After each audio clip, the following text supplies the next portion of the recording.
Tubuh manusia adalah ciptaan yang sungguh mengagumkan. Ia terdiri daripada 206 batang tulang yang disusun dan disambungkan antara satu sama lain untuk apa yang dipanggil sebagai tulang rangka. Keunikan reka bentuk tubuh badan ini membolehkan manusia bergerak, berpusing, berputar, membongkok, melipat dan meregang dengan bantuan otot-otot. Beginilah keadaannya rupa sendi lutut yang normal.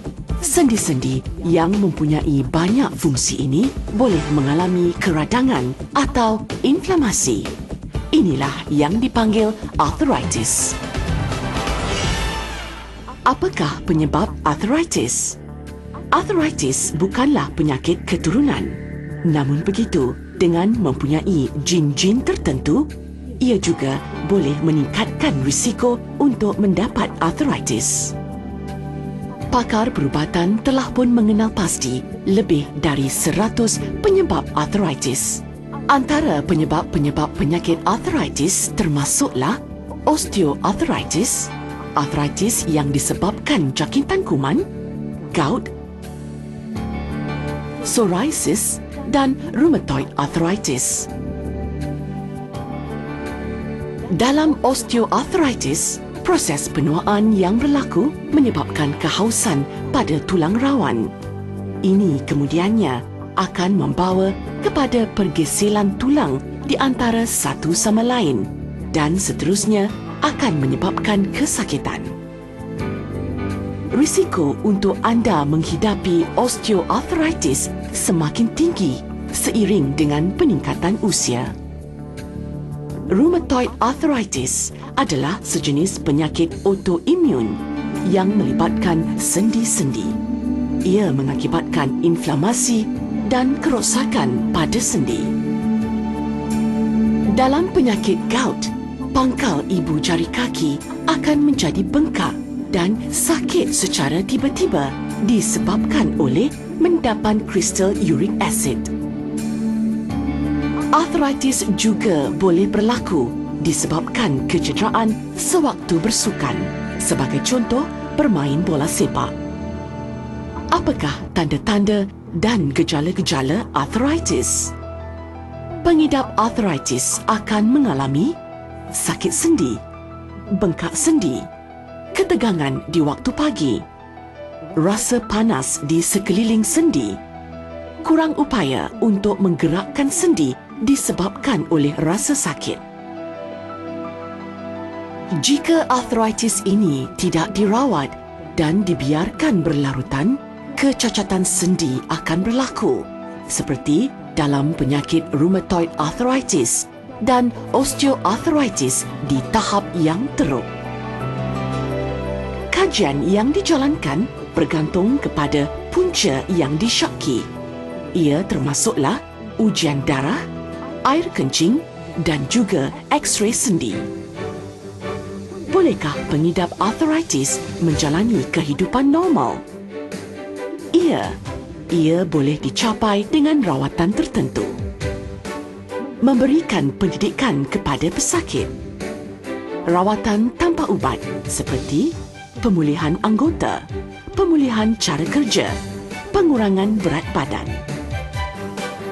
Ubat-ubatan, ubat untuk dimakan, ubat sabuk dan jika perlu, pembedahan.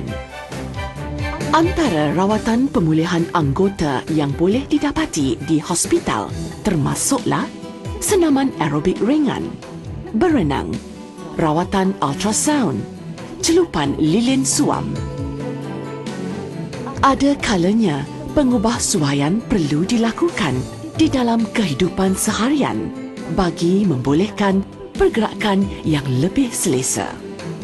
Untuk memudahkan kerja, letaklah barang kegunaan harian pada paras dada supaya anda tidak perlu membongkok.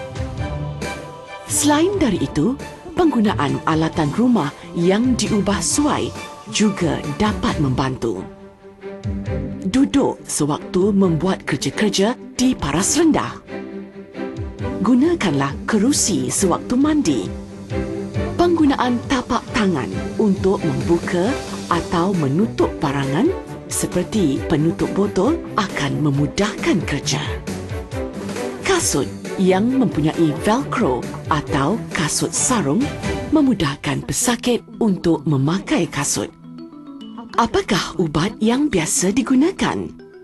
Ubat-ubatan seperti paracetamol dan non-steroidal anti-inflammatory drugs digunakan untuk mengurangkan kesakitan sendi. Ubat-ubat lain mungkin juga diperlukan bergantung kepada jenis arthritis, contohnya colchicine dan allopurinol untuk gout. Rheumatoid arthritis pula memerlukan ubat yang berbeza. Rawatan susulan amatlah penting bagi memastikan pengawasan rapi dapat dilakukan selain dari mengetahui kesan sampingan penggunaan ubat. Ada kalanya ubat-ubatan tidak memadai dan pembedahan mungkin diperlukan.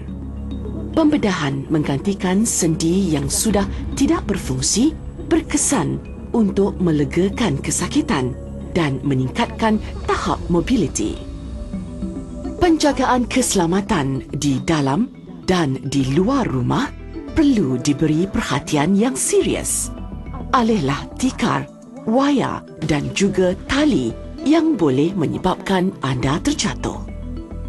Cara duduk yang betul dengan lutut, pinggul dan pergelangan kaki pada sudut 90 darjah akan membuatkan anda berasa lebih selesa. Makanlah makanan yang seimbang. Pesakit gout mungkin perlu mengurangkan pengambilan makanan yang kaya dengan purin. Penjagaan berat badan yang ideal amatlah perlu. Telah terbukti dengan mengurangkan 5 kg berat badan, ia dapat mengurangkan 15 hingga 20 kg tekanan ke atas lutut. Secara keseluruhannya, terdapat pelbagai penyebab arthritis. Oleh itu, langkah-langkah pencegahan dan rawatan awal amatlah penting. Arthritis, kesedaran adalah permulaan.